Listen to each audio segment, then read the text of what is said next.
Hello and welcome. My name is Chris, in case you're new here, and my channel is all about fountain pens and everything to do with the fountain pen hobby, fountain pen inks, and so forth. But I also really love books, and I like to come on here and do book reports when I read a book that I want to talk about. So today I really wanted to talk about, it's fresh on my mind, I just finished the book, Lisa Marie Presley's From Here to the Great Unknown, her memoir that was released after her death. And it is co-authored and written by her daughter, Riley Keough. So I just finished it. It was a very emotional read, but I thought while it was really fresh in my mind, I'd like to come on and do the video. So here I am. Basically, I have lots of notes because after I finished reading it last night, it was like 9 o'clock and took me 2 days to read it, which was pretty fast, really. It was very compelling and I just wanted to keep reading. I decided to fill out my little book report paper right then while it was really fresh, and then this morning I kind of filled in the blanks, around it. So this was just published. It came out October 8th, 2024. And as I'm filming it, today is October 12th, 2024. So that just gives you a little context if you're watching in the future. So now, before I start, I want to say that I'm going to try not to give spoilers in terms of what was written in the book.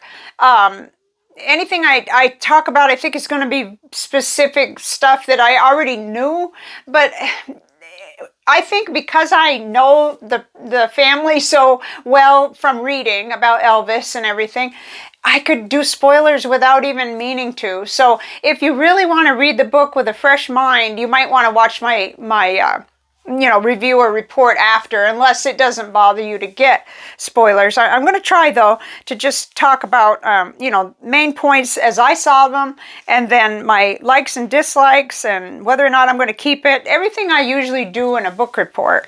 So, so I knew for a couple of years that Lisa Marie Presley was going to have a memoir out, and I was kind of eagerly, impatiently waiting. And then when I heard she passed away at the age of 54, and that was January 12th, 2023, so it was a shock. And one of the first things I thought was, her book will never see the light of day. Oh no, oh poor me, right? That's not the most important thing, but I immediately thought, oh, the book is not gonna, make it. Now, I didn't know how much of it she might have written, but that was one of my first things because it was a project that she had agreed to and was working on. I knew it was something she wanted to do, and really she didn't do very many interviews. She did some.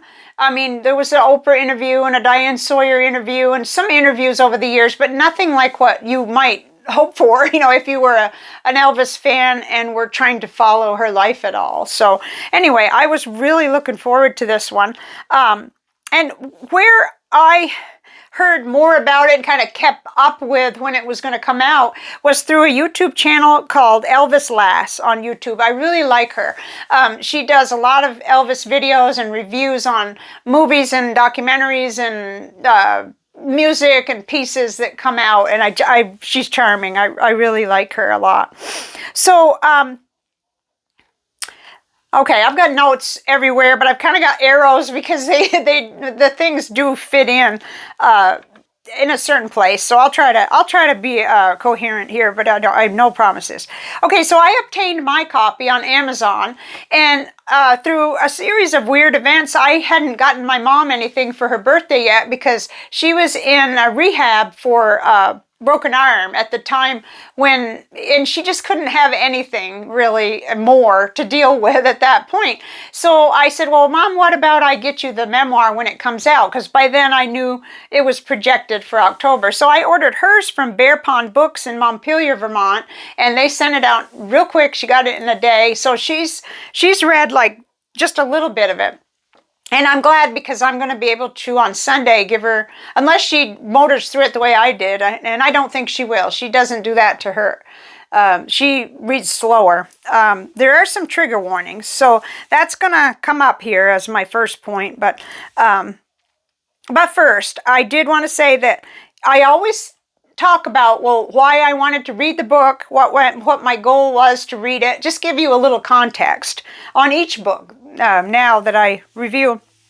So I have a special interest in memoirs, and I've wanted to write one myself.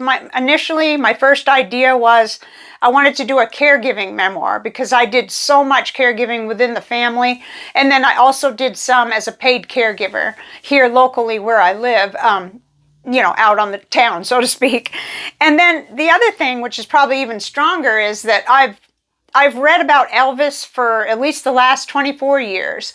Mom got me interested at first in the 2-book series, Last Train to Memphis and Careless Love, which is really, to me, the definitive biography set. The first is the rise of his, career and fame and all about his early life, and then Careless Love, which was even harder to read than this memoir.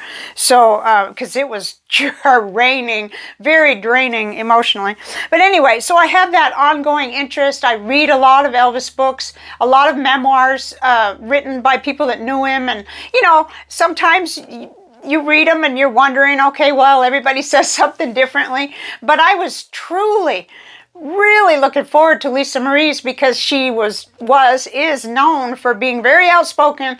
Not, how do I put it nicely? I really felt like she would tell it like it was, with no filter. And, I like that. I mean, it's hard to hear, but it's at the same time, I like that.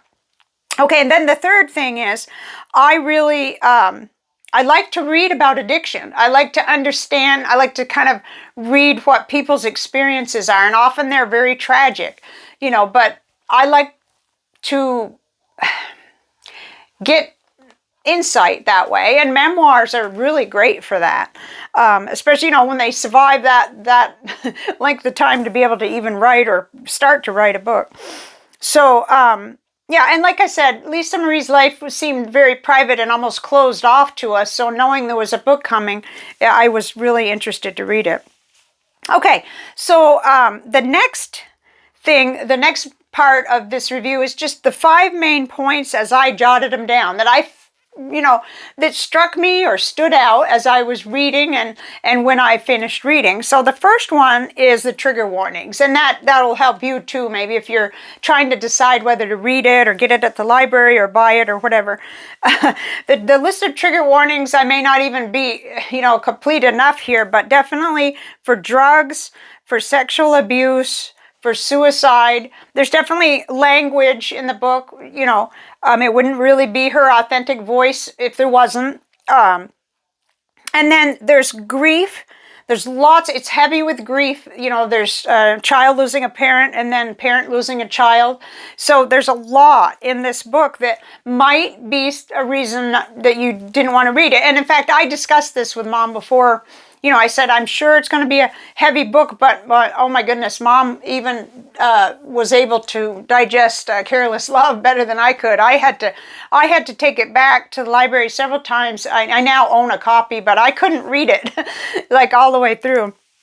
But Mom seems to have more of an open heart for that kind of thing. And anyway, okay, so number 2, my second main point is that it's written from tape recordings. Apparently, Lisa Marie asked Riley, will you help me with this? And then about a month later, and she said, yes, I will. I'll help you with it.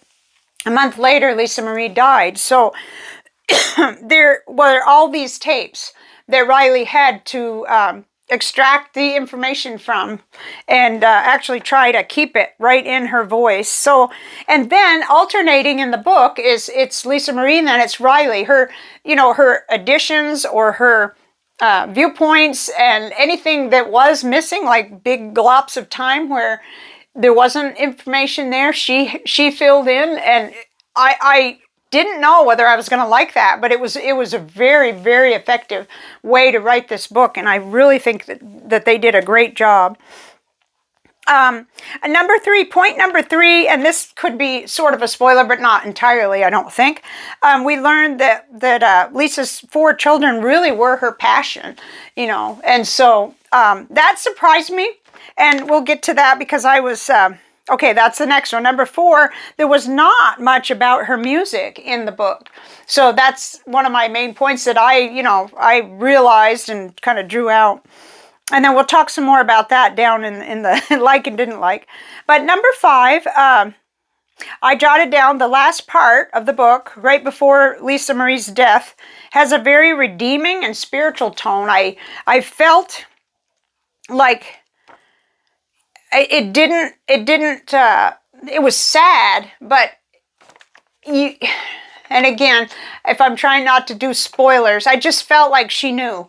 And if she didn't know consciously that she didn't have long left on the planet, then I think must be unconsciously she knew. And so there was that feeling of destiny, maybe not so much unexpected, as what I had thought initially. So, I mean, obviously it was a shock and an unexpected thing for the rest of us. Okay, so now we're going to the like and didn't like, and I'll start with the likes. I really loved that shared narrator voice, Lisa Marie and then her daughter. It really worked throughout the book, and, it's not like I was rushing to get through either. When you read a book and you really only want one perspective and you don't like it when it shifts, it wasn't like that for me. I felt like I really enjoyed both voices. And in fact, I couldn't wait to see if Riley had anything to say about that particular time, or if it was just going to be, we'll shift to another time. It was just really balanced. Balanced, I think is the word for it. Okay, and then number 2, it reads brutally honest. And that's consistent with everything I did think I knew about Lisa Marie Presley to begin with. But yeah, I'm okay with that. I don't want whitewashed, I don't need that. Especially when it comes to addiction, even if they don't have the answers, just the tragic, what happened and what was going on, I think sometimes that's the only way to understand these important issues, is just to be brutally honest. And this is just my opinion. You can say what you want in the comments, but just understand that this is just my opinion. Okay, number 3. I'm grateful that the book saw the light of day. Okay, after reading it, I still feel that same way that thank goodness that it got written, because I think it's something she wanted. I think she wanted some true things, some truth to be out there. Need to get my water. And she certainly deserved to be able to write her truth as she saw it.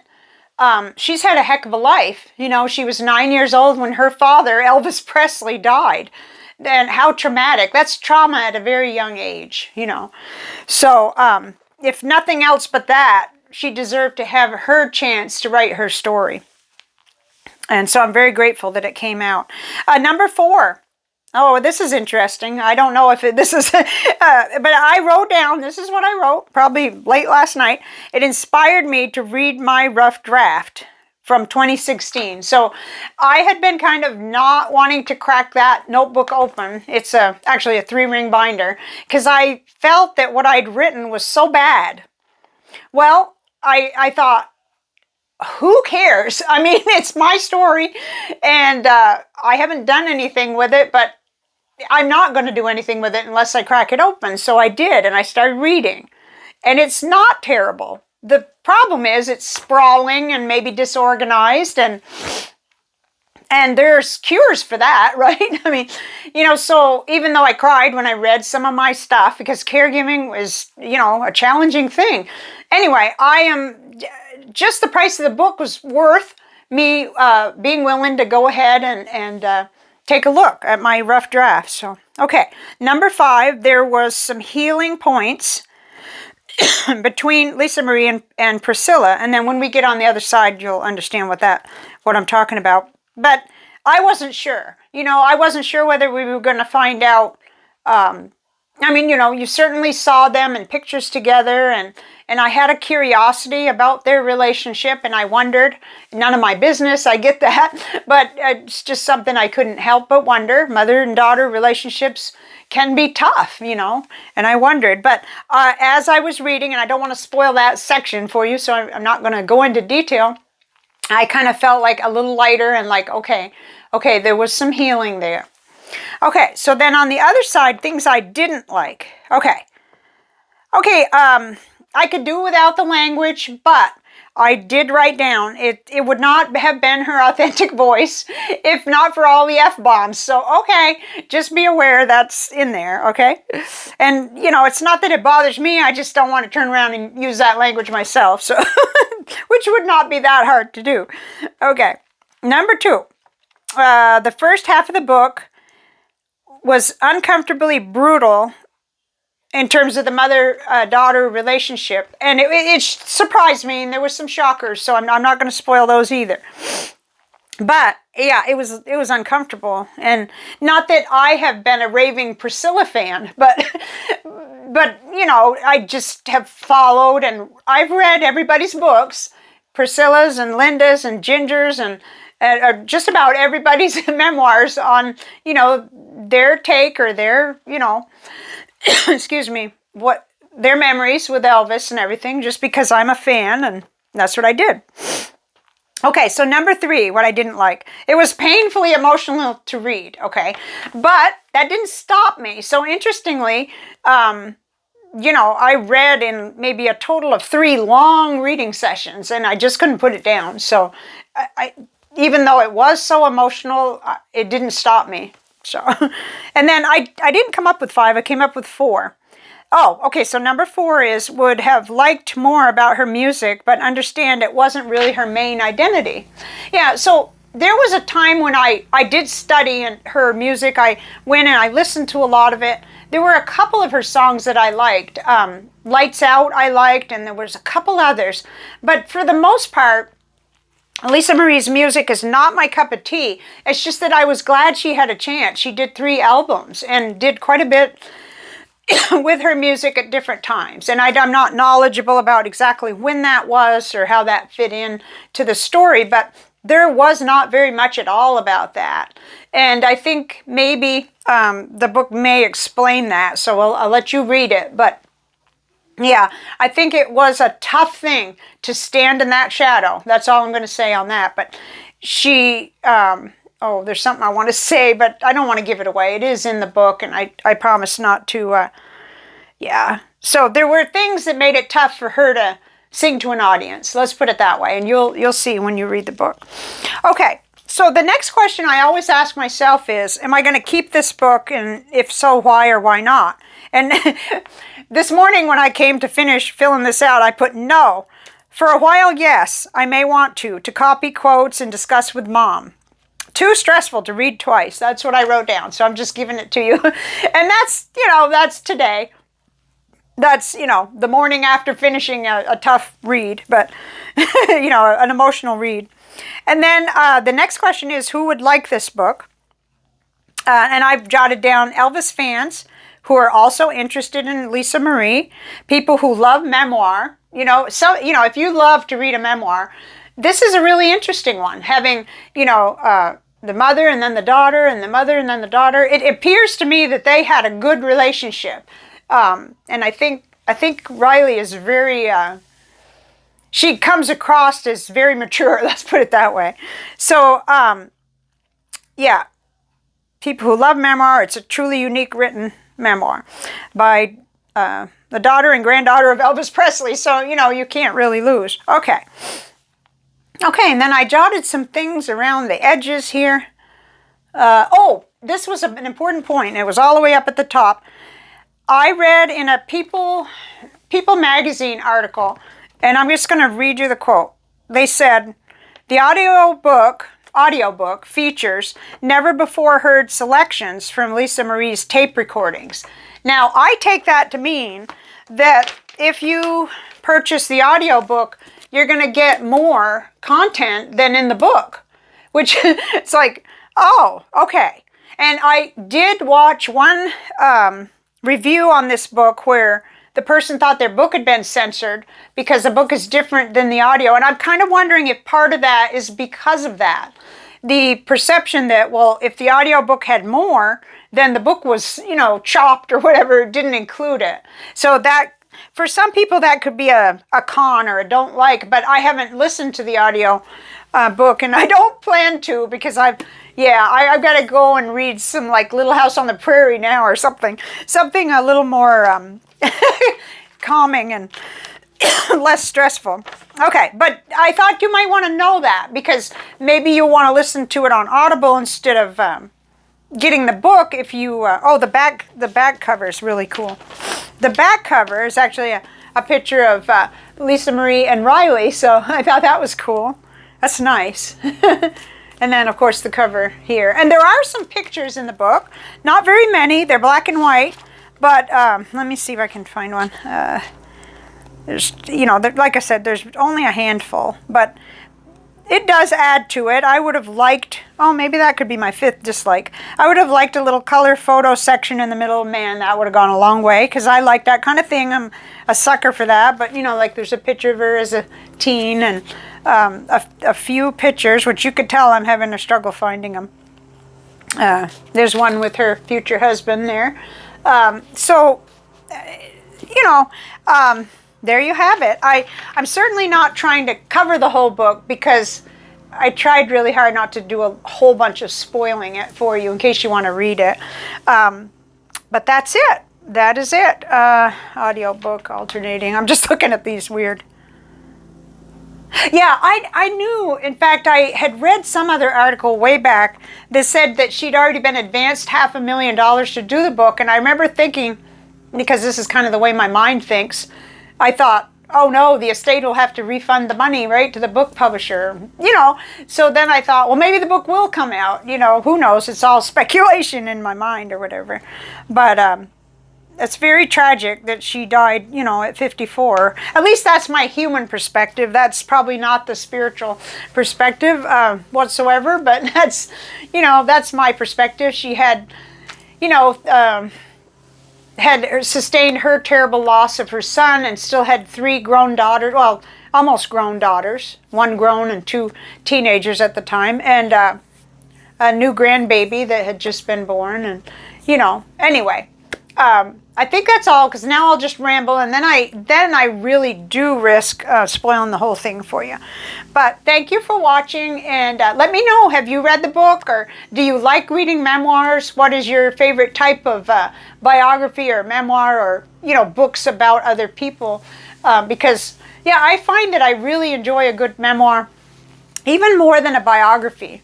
There's something about it, especially if they happen to hit what seems to be their authentic voice. Oh, I forgot something. Okay, so on the audiobook, it's Julia Roberts is reading Lisa Marie's parts, and then Riley is reading her own sections, Riley Keough. So, and I've heard all these voices. I've heard Lisa Marie, her voice in many, the interviews I've watched. And then Riley, I've seen her in Daisy Jones and the Six, and I know her voice and everything.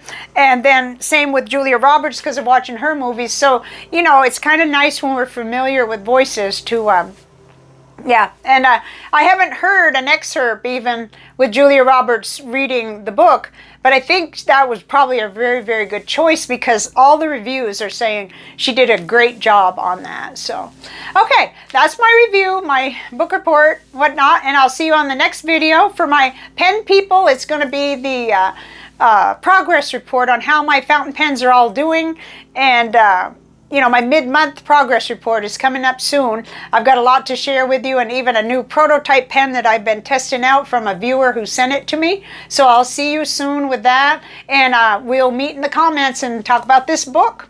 Bye for now.